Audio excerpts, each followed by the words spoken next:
സ്ത്രീരത്ന പദ്ധതിയുമായി ബാങ്കിംഗ് ഇതര ധനകാര്യ രംഗത്തെ പ്രമുഖ സ്ഥാപനമായ മണിരത്ന ഗ്രൂപ്പ് വനിതാ ഉപഭോക്താക്കൾക്കായി സൗജന്യ വിമാനയാത്ര പ്രഖ്യാപിച്ചു. സ്ത്രീകളുടെ ഉന്നമനത്തിനായി സ്ത്രീരത്ന, കുട്ടികൾക്കായി ലിറ്റിൽ രത്ന എന്നിങ്ങനെ 2 പദ്ധതികളാണ് മണിരത്ന ഗ്രൂപ്പ് അവതരിപ്പിച്ചത്. ഗ്രൂപ്പിന്റെ ഭാഗമായ വീട്ടമ്മമാർക്ക് സ്വപ്നത്തേരിൽ എന്ന പേരിൽ സൗജന്യ വിമാനയാത്ര സാധ്യമാക്കുന്ന പദ്ധതിയുടെ പ്രഖ്യാപനം കൊച്ചിയിൽ നടന്ന ചടങ്ങിൽ ഗ്രൂപ്പ് ചെയർമാൻ SV മണികണ്ഠൻ നടത്തി. പദ്ധതിയുടെ ഭാഗമായി തിരഞ്ഞെടുക്കപ്പെട്ട 13 വീട്ടമ്മമാർക്ക് ഈ മാസം 23-ന് കൊച്ചിയിൽ നിന്ന് ബംഗളൂരുവിലേക്കും തിരിച്ചുമുള്ള വിമാനയാത്രയാണ് ഒരുക്കിയിരിക്കുന്നതെന്ന് ചെയർമാൻ SV മണികണ്ഠൻ പറഞ്ഞു.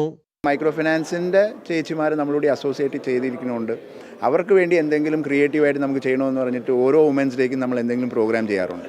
അപ്പോൾ ഇപ്രാവശ്യം വുമൻസ് ഡേക്ക് ഒരു 13 TV കൊടുക്കണമെന്നാണ് ഞാൻ വിചാരിച്ചത്. നറുക്കെടുപ്പ് ത്രൂ ഞാനൊന്ന് മാറി ചിന്തിച്ചു. ഞാൻ വിചാരിച്ചു നമ്മുടെ കൂടെ ഉള്ള മെമ്പേഴ്സിന് ചിലപ്പോൾ 22% ആൾക്കാർ മാത്രം ഫ്ലൈറ്റ് കയറിയിട്ടുണ്ടെന്ന് പറയുമ്പോൾ ആ ക്രീം ലെയർ ആയിരിക്കും മാത്രം പോയിരിക്കുന്നത്. അപ്പോൾ എൻ്റെ കൂടെയുള്ള മെമ്പേഴ്സ് ബാങ്ക് ലോൺ പോലും കിട്ടാത്ത ഒരു മേഖലയിലുള്ള ആൾക്കാരാണല്ലോ. അപ്പോൾ അങ്ങനെയാണ് നമ്മൾ ഫ്ലൈ ഹൈ എന്ന് പറയുന്ന ബാംഗ്ലൂരിൻ്റെ ചെയ്തത്. 23-ാം തീയതി 13 പേര് നമ്മൾ നറുക്കെടുപ്പ് ത്രൂ സെലക്ട് ചെയ്തു. അവരും ഉണ്ടായിരുന്നു ഇവിടെ നമ്മളെ കൂടെ. അപ്പോൾ അവരങ്ങനെ 23-ാം തീയതി രാവിലെ പോയിട്ട് രാത്രിയാവുമ്പോൾ തിരിച്ചു വരും. മഹിളാരത്ന ഗ്രൂപ്പിലുള്ള ഉപഭോക്താക്കളിൽ നിന്നും നറുക്കെടുപ്പിലൂടെയാണ് വിജയികളെ തെരഞ്ഞെടുത്തത്. വരും വർഷങ്ങളിലും ഇന്ത്യയുടെ വിവിധ ഭാഗങ്ങളിലേക്ക് യാത്ര സംഘടിപ്പിക്കും. വാർത്താ സമ്മേളനത്തിൽ മാനേജിംഗ് ഡയറക്ടർ ധന്യ മണികണ്ഠൻ, സിദ്ധാർത്ഥ് മേനോൻ എന്നിവർ പങ്കെടുത്തു. ജനം, കൊച്ചി.